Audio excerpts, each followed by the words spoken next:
Hi guys, Arthur here from Homeowner DIY. This is going to be a 3-part series for a tub to shower stall conversion. I'm going to do the demo on my own, but the first part is going to be the prefab portion, the second part will be the install, and then the third part is going to be the transition from the shower stall back to drywall. Guys, check out the description for the links to the other videos, but the goal of this series is to show you my method on how you can remove an existing tub and then install a shower and what you need to know to get this job done. So what we'll do now is look at our setup. Okay, this is our setup. So this tub will be removed along with the tile. I'm not going to show that because that is not going to be part of the install. But this is our setup here. So what we'll do now is material and tools. Alright, this is the materials list minus the shower stall because that will be delivered to the site. So number 8, 1.5 inch and 3-inch deck screws, a Delta roughened body, a Delta trim kit. For parts that don't come with the roughened body, 1.5 inch threaded cap, FIP by PEX adapter, FIP by PEX wingback, 2 female PEX by Sweat adapters, PEX tray, so clips, rings, 90. We'll see if there's anything else I'm going to need. For soldering, Flux, Emery cloth, solder, clear silicone, pipe compound, Teflon tape. For ABS, 1.5 inch ABS pipe, 1.5 inch solid trap, ABS glue. For fittings, I'm not sure if I'm going to need these yet, but 1.5 inch 45, 22, 1.5 inch coupling, 2 by 1.5 inch bushing, 1/2 inch PEX, and then some 2x6 for backing. Guys, this is the materials list that I have here. So what we'll do now is look at our shower stall. All right, this is the shower stall. So this is a 2-piece. This is built by a local manufacturer. And one other thing I realized I forgot was a tube of white silicone. You see it on the bench, and that is going to be for the seam between the bottom portion and the wall portion of the shower base. White is going to match the white acrylic, so that's why I'm going to go with white instead of clear. But guys, this is the remainder of the material list for this job. So what we'll do now is the tools list. All right, this is the tools list for this job. So my socket's in the back, cordless kit. I will need the grinder, sawzall, impact. My pouch, so hand tools, hammer, measuring tape, level, PEX cutters, etc. 4-foot level, silicone gun. For safety equipment, respirator, safety glasses, earplugs. 1/2 inch regular crimpers, 1/2 inch close quarter crimpers, a work light, propane torch, shop vac, extension cord, a speed square, 16-inch set of channel lock pliers, circular saw, and a hacksaw. This is what I believe I will need on this job. So let's install this shower stall. All right, I'm going to do the little bit of prefab now before I get to the site. So with the roughened body, it says up here, and then on the back side it also says up. So the up is going to be the shower head. Make sure that you don't put this upside down. So I'll do this later, but the cap will be for the spout down here. It'll be threaded on like that. So Teflon tape and then pipe compound there. And then I'm also going to do the same thing up here. But what we'll do is I'll show you how to put the integrals in. So the integrals are these here, and then they fit into the sides on the left and the right for the hot and cold. So you have these little nuts, and then the nuts need to be threaded on.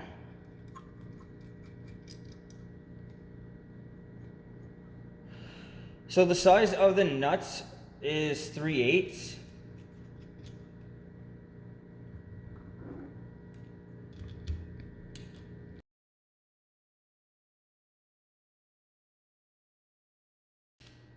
Okay.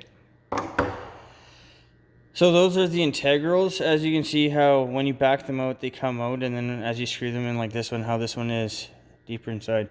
But what I'm going to do is I'm going to now take this, I'm going to screw this to a block, and then put on the cap and the threaded by PEX adapter, and then this thing will be ready to go for when I'm on site. This is a spec sheet for the unit that I'm going to be installing, so it's going to have your measurements of length, height, center of the drain, and everything else.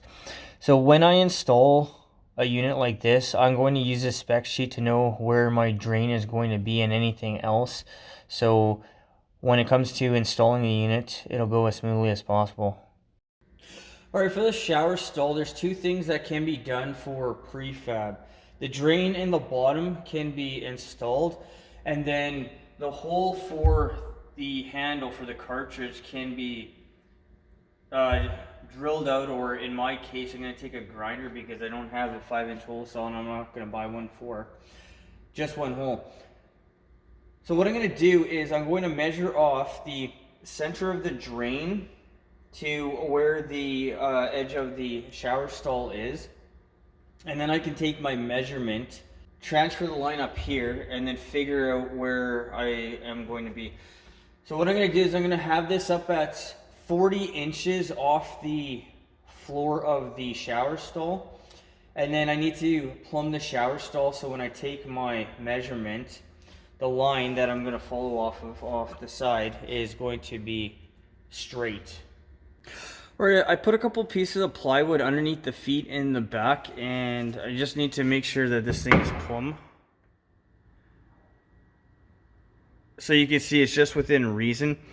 Now with this being plumb, what I can do is I can take my 4-foot level, I'll draw a line from the center of the drain hole, and then I will go up about 40 inches from the actual bottom of the shower stall. And then I'll make a mark, and then that will be the place where I will cut a hole for the cartridge.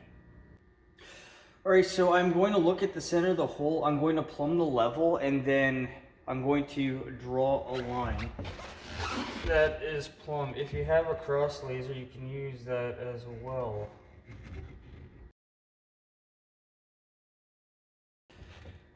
Okay, so now going off the shower floor, I'll make a mark at 40 inches.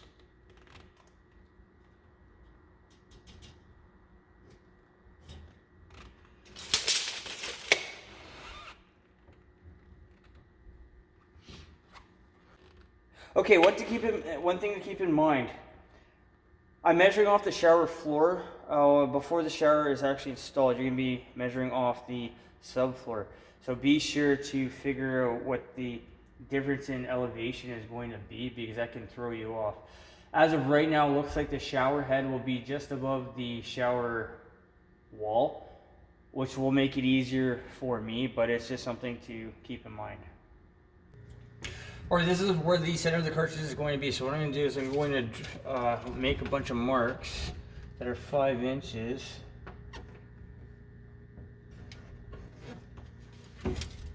On the center.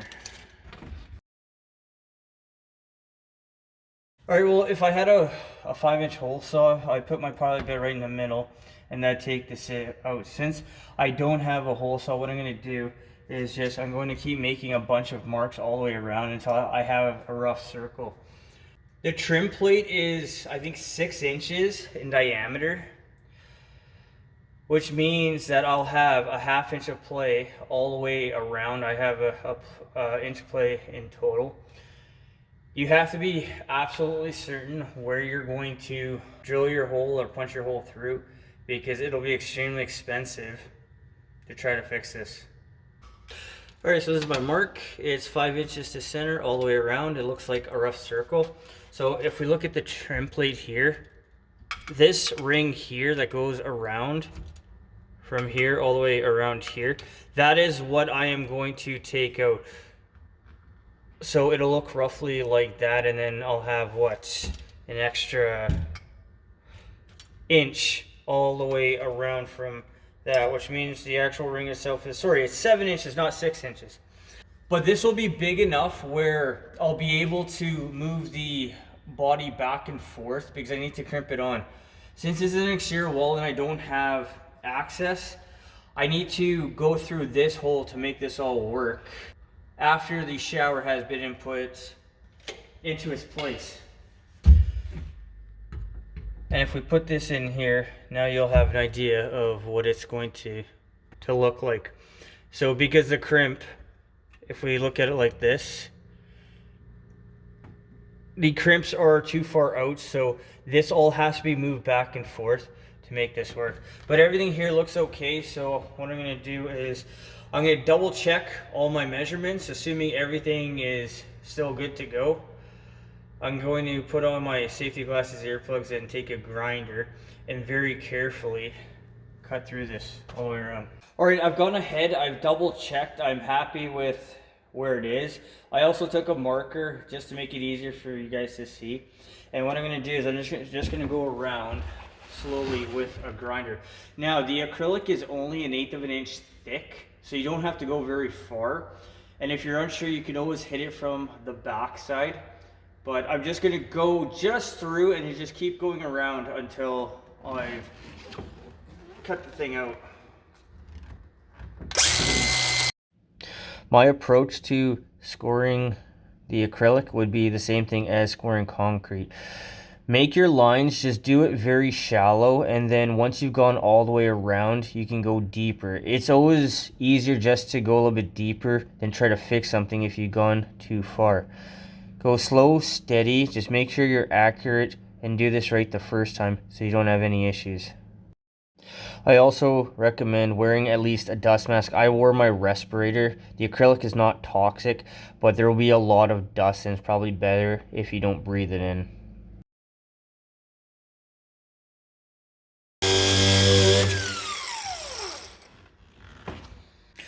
All right, and I'll very carefully go around the back side in a circle to finish.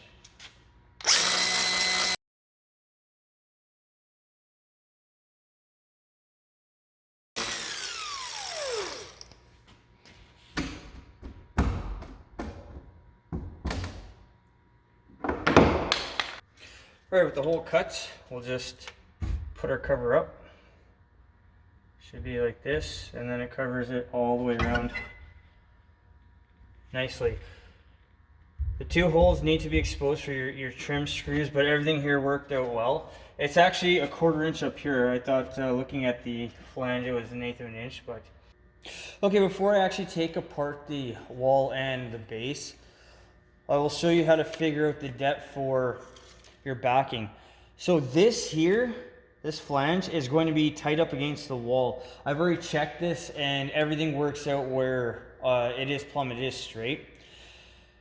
Now, measuring off of here to the edge of the level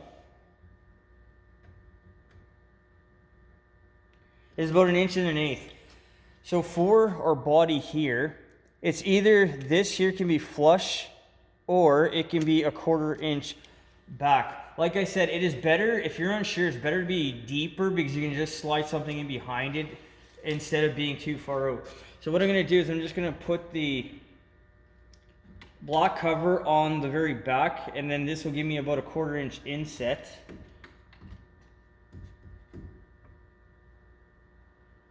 And then I'm 2 3/4 minus 1.1 inches. So it's 1 5/8. So down here, what I want to be is I want to be 1 5/8 back, and this should all work out fairly well. Okay, the last part for prefab here is to put on the shower drain. So I've taken the top and bottom apart, and I'm going to flip the base here to the back side so I can work through the open side. So guys, one last thing before putting on the shower drain. Because the base here is level, make note of what you need to do to shim the back. All right, so for this tub here, it has a foot here and a foot over there. So what I did is I measured from the edge here to where the foot is, which is, I believe, 3 inches. And then again, I measured from there to this other side here, which is 42 inches. And then to the center of the feet, it's from this edge here, it's 5 inches back. So when I'm at the house, what I'm going to do is I'm going to screw these two pieces of plywood. I'll have a few extras because who's to say that the floor is going to be in the same shape.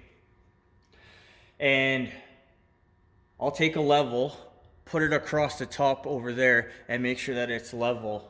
before I screw the pieces down. Or if the tub is square all the way around, this should be bang on level. Which it is, fantastic. So that is your way to make sure that you're going to have something in behind to brace the, in this case, the shower base. Concrete is not going to work here because it's just too big of a unit to do all in one shot. But with that in mind, what I'll do now is I'm going to get ready to put on the shower drain. This is the shower drain. So this one has a couple rails on the inside. So take it apart. Now me personally, this part here, I don't use, I just toss it. The rubber will go on to the bottom of the tub. I'm going to silicone this here. And then with a big set of channel locks, I'm going to tighten this down. And then I'll wipe out the silicone that goes around the drain. This is my personal way to do it. If you want to use the cardboard or do it another way, you can. But I always learn to use silicone over putty for something that's going to be permanent. Alright, so to silicone the bottom,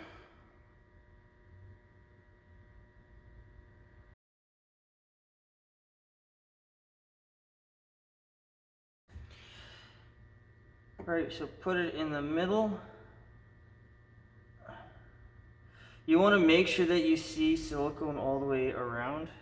So when I go ahead and tighten this up, I'm going to put the flathead screwdriver here and then tighten it out from the back side. Alright, so I'll put my rubber ring on. And then the bottom cup.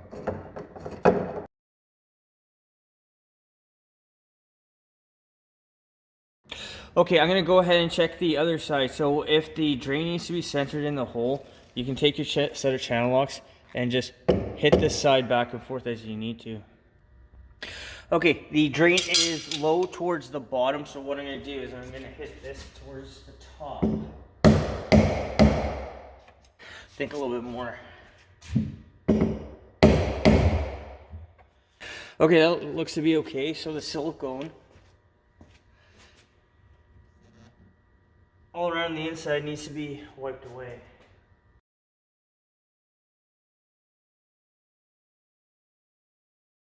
Okay, that looks good.